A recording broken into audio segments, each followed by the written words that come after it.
నమస్కారం. ఘంటారావానికి స్వాగతం. ముందుగా ప్రధాన అంశాలు. మహాయుతికి పీఠం కట్టబెట్టిన మహారాష్ట్ర వాసులు. ఘన విజయంతో కూటమి శ్రేణుల సంబరాలు.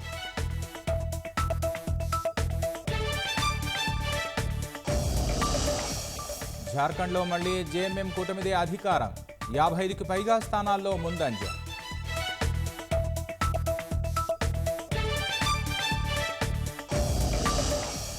వైనాడ్ పీఠం ప్రియాంక కైవసం. రాహుల్ మెజార్టీని అధిగమించిన సోదరి.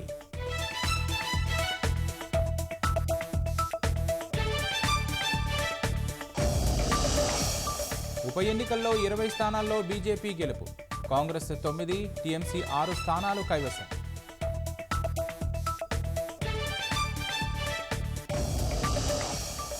జగన్ వద్ద మంత్రిగా పనిచేసినందుకు బాధపడుతున్న అమెరికా కేసులో ఆయన పాత్ర నిజమైతే క్షమించరానిది అన్న బారణియని.